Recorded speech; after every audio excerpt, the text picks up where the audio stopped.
Merci, madame et messieurs, et bienvenue dans Bibliothèque francophone. Vous êtes très nombreux à nous suivre de partout. Vous êtes scotchés, branchés sur votre programme de CCTV Radic. Vous avez bien fait. Aujourd'hui, nous avons comme invité dans ce nouveau numéro de Bibliothèque francophone, il s'agit de monsieur Baïna Mavumba Raymond, qui est auteur d'un livre qu'il a intitulé Escroquerie, comment éviter ce piège. Escroquerie, comment éviter ce piège. C'est un livre de près de 180 pages qui regorge plusieurs récits dont certains sont des fictions et d'autres sont les réalités vécues par tierces personnes. Pour cela, nous avons choisi deux récits seulement qui feront l'objet de notre thème dans cette émission, à savoir des faux billets de banque, et il perd 99%. Raymond Baïna Mavumba, bonsoir. Bonsoir, monsieur Barbon. Merci d'avoir répondu à notre invitation. Je rappelle que vous êtes une figure connue dans le monde de la culture, auteur de ces livres que vous avez intitulé Escroquerie, comment éviter ces pièges. Un livre qui regorge plusieurs récits, mais aujourd'hui nous allons nous focaliser sur deux récits seulement parmi les 20, parce qu'il y a un total de 20 récits, à savoir les faux billets de banque et il perd 99%. Ces deux récits parlent des faits qui se sont d'abord produits à la même période, c'est-à-dire vers l'année 2000, quand on avait interdit aux cambistes d'exercer leur métier sans autorisation préalable de l'État congolais. Alors, ma première question de prime abord, quelle est votre motivation? Quelle est la motivation de votre publication? Merci d'abord pour la parole et merci de l'invitation. En premier lieu, je voudrais remercier mon Dieu, l'auteur de toute vie. Sans lui, je ne peux pas être ici et partager avec vous ces écrits. Alors, en deuxième lieu, je remercie aussi les personnes qui me suivent et ceux qui m'encouragent dans cette entreprise. Je vous suis reconnaissant et nous espérons que nous allons aller loin ensemble. Alors, quelle est la motivation? Bon, il peut y avoir plusieurs motivations, mais celle qui m'a le plus retenu, c'est de partager les expériences vécues ou de partager les expériences que les autres personnes ont vécues avec vous, mais pardon, les téléspectateurs ou bien les lecteurs qui vont lire les livres dans les jours qui viennent.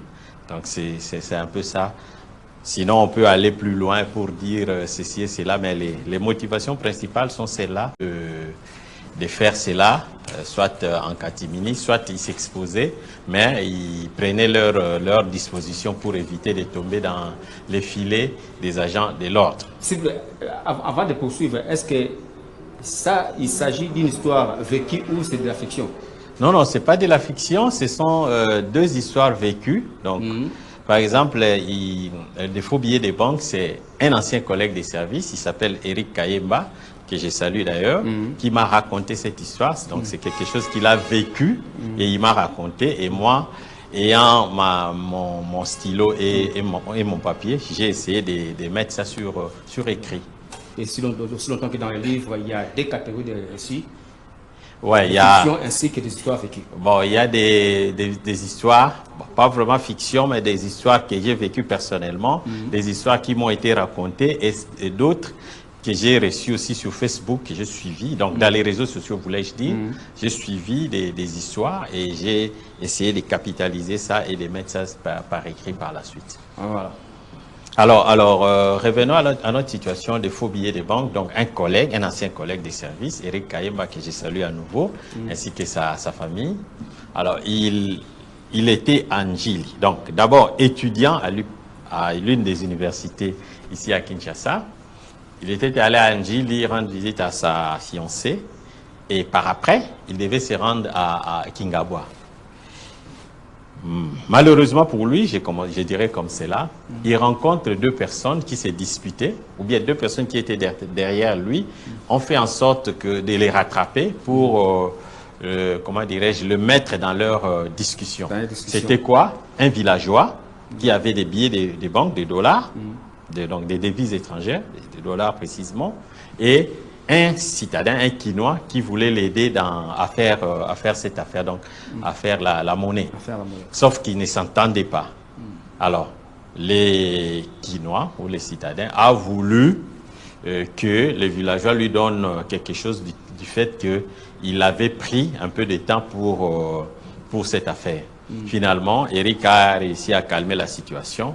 Les Quinois, entre guillemets, c'était parti d'une dispute entre les villageois et les citadins. C'était les débats. Ensemble et les citadins réclamaient quelque chose aux villageois. Oui, parce que les villageois, semble-t-il, lui a fait perdre du temps. Il était occupé à une chose et les gars lui a mené un deal qui malheureusement a pris du temps et ça n'a pas abouti. Alors, Eric s'est associé maintenant avec les villageois, entre guillemets. Alors, un autre groupe de 2 personnes est venu en entendant la discussion qui s'est passée là. Les villageois, les citadins et Eric. Alors, il y a un autre groupe qui surgit, donc des personnes. Oui, mais dans le premier groupe de 3 personnes, il y a un déjà qui s'est détaché. Qui est rentré. C'était les Quinois. Ouais, les villageois avec ses billets de banque, il était récompensé ou pas encore? Non, il n'avait pas réussi ce qu'il voulait, il n'avait pas obtenu un gain de cause. Eric avait bien tranché la situation. Et Eric et les villageois, avec des billets verts, et donc ils étaient ensemble et un autre groupe de 2 personnes est venu. Prétextant qu'ils ont entendu leurs échanges, alors ils voulaient faciliter l'opération. Alors, qu'est-ce qui s'est passé par la suite? Ces 2 nouveaux venus ont dit non, nous connaissons quelqu'un qui fait ce travail dans les calmes à un endroit bien sécurisé. Donc, on peut aller et vous aider à accomplir cette tâche. Alors, ils se sont à nouveau séparés en 2. Eric, un des nouveaux. Aussi longtemps que dans le livre, il y a des catégories de récits. Ouais, il y a fiction ainsi que des histoires vécues. Bon, il y a des histoires, bon, pas vraiment fiction, mais des histoires que j'ai vécues personnellement, des histoires qui m'ont été racontées et d'autres que j'ai reçues aussi sur Facebook, que j'ai suivies. Donc, dans les réseaux sociaux, voulais-je dire, j'ai suivi des histoires et j'ai essayé de capitaliser ça et de mettre ça par écrit par la suite. Voilà. Alors, revenons à notre situation de faux billets de banque. Donc, un ancien collègue des services, Eric Kayemba, que je salue à nouveau, ainsi que sa famille. Alors, il était à Njili. Donc, d'abord, étudiant à l'une des universités ici à Kinshasa. Il était allé à Njili rendre visite à sa fiancée. Et par après, il devait se rendre à Kingabwa. Malheureusement pour lui, je dirais comme cela, il rencontre 2 personnes qui s'est disputées, ou bien 2 personnes qui étaient derrière lui, ont fait en sorte de les rattraper pour, comment dirais-je, le mettre dans leur discussion. C'était quoi? Un villageois qui avait des billets de banque, des dollars, donc des devises étrangères, des dollars précisément, et un citadin, un Quinois, qui voulait l'aider à faire cette affaire, donc à faire la monnaie. Sauf qu'ils ne s'entendaient pas. Alors, les Quinois ou les citadins a voulu que les villageois lui donnent quelque chose du fait qu'il avait pris un peu de temps pour cette affaire. Finalement, Eric a réussi à calmer la situation. Les Quinois, entre guillemets, c'était parti d'une dispute entre les villageois et les citadins. C'était les débats. Ensemble et les citadins réclamaient quelque chose aux villageois. Oui, parce que les villageois, semble-t-il, lui a fait perdre du temps. Il était occupé à une chose et les gars lui a mené un deal qui malheureusement a pris du temps et ça n'a pas abouti. Alors, Eric s'est associé maintenant avec les villageois, entre guillemets. Alors, un autre groupe de 2 personnes est venu en entendant la discussion qui s'est passée là. Les villageois, les citadins et Eric. Alors, il y a un autre groupe qui surgit, donc des personnes. Oui, mais dans le premier groupe de 3 personnes, il y a un déjà qui s'est détaché. Qui est rentré. C'était les Quinois. Ouais, les villageois avec ses billets de banque, il était récompensé ou pas encore? Non, il n'avait pas réussi ce qu'il voulait, il n'avait pas obtenu un gain de cause. Eric avait bien tranché la situation. Et Eric et les villageois, avec des billets verts, et donc ils étaient ensemble et un autre groupe de 2 personnes est venu. Prétextant qu'ils ont entendu leurs échanges, alors ils voulaient faciliter l'opération. Alors, qu'est-ce qui s'est passé par la suite? Ces deux nouveaux venus ont dit non, nous connaissons quelqu'un qui fait ce travail dans les calmes à un endroit bien sécurisé. Donc, on peut aller et vous aider à accomplir cette tâche. Alors, ils se sont à nouveau séparés en deux. Eric, un des nouveaux venus, et les villageois est resté avec un autre nouveau venu. Alors, pendant que Eric est le nouveau venu, Eric, bien sûr, les villageois lui avaient donné de l'argent. Pendant qu'ils faisaient quelques pas, pendant qu'ils avançaient vers l'objectif, il s'est fait que le villageois l'a rappelé pour lui dire « Eric, moi j'ai confiance en toi. Ne me trahis pas, tu vois. Les premiers gars là, moi je n'avais pas confiance avec lui, c'est pourquoi on s'est séparés et toi tu nous as d'ailleurs aidé à mieux gérer cette situation. Maintenant, moi j'ai confiance en toi, ne me trahis pas, je te donne cet argent, en tout cas je t'attends ici. » Alors Eric a commencé à partir, les villageois les rappellent à nouveau pour lui dire « Mais Eric, tu sais bien, c'est vrai j'ai confiance à toi, mais tu pars comme ça, tu ne me laisses rien. Moi, je n'ai rien en contrepartie par rapport à ce que moi je t'ai donné. » Il n'y a pas de caution, il n'y a pas de garantie. Oui, en quelque sorte, comme ça. Eric lui dit, mais qu'est-ce que moi je peux te donner? Les villageois pointent des doigts le téléphone. Vers ces années-là, les téléphones coûtaient déjà dans les 100, 120 $, les téléphones de la deuxième génération. Voilà. Eric regarde les téléphones, allait constater la chose, donc ils allaient l'arrêter. Donc c'était un peu ça. Et il avait perdu contact avec son père jusqu'à ce que son père lui a envoyé l'argent pour acheter un autre téléphone.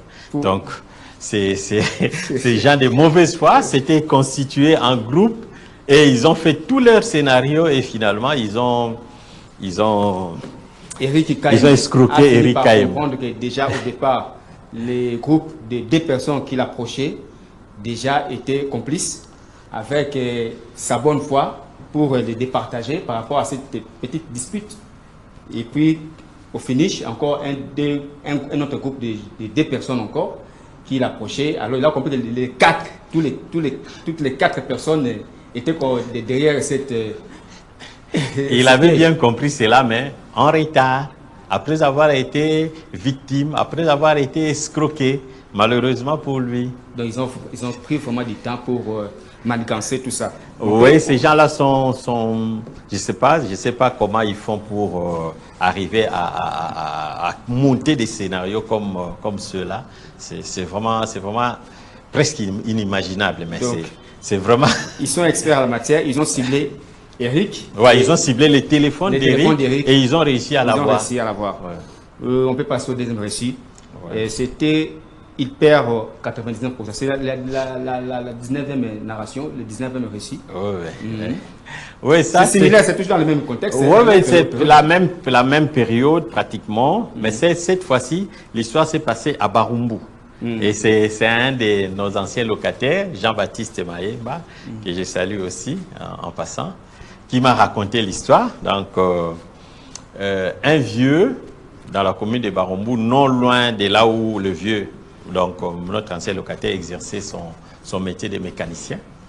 Alors, le gars, il avait un billet de 100 $. Il avait besoin de faire la monnaie.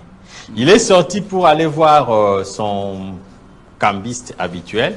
C'est le gars avec qui il fait ces deals-là à chaque fois qu'il est dans les besoins. Il ne les trouva pas à son endroit. Il est allé le voir chez lui, non plus, les gars n'y étaient. Alors, malheureusement, au coin de la rue, il trouve une table et avec des messieurs qui étaient là et qui faisaient cette opération. Alors, il s'était approché de ces gens-là, il leur avait exposé les problèmes. Il lui avait dit, il n'y a pas de problème, donnez-nous l'argent. C'est ce qu'il avait fait par la suite. Alors, pendant que le cambiste comptait l'argent, tout ça pour faire la monnaie, quelqu'un a crié, « Va policier, va policier !» Ils ont paniqué. Alors, je vous ai raconté le contexte au début de l'histoire. Tout le monde a commencé à fouiller. En premier lieu, les cambistes. Avant de prendre la fuite, Jean-Baptiste avait déjà remis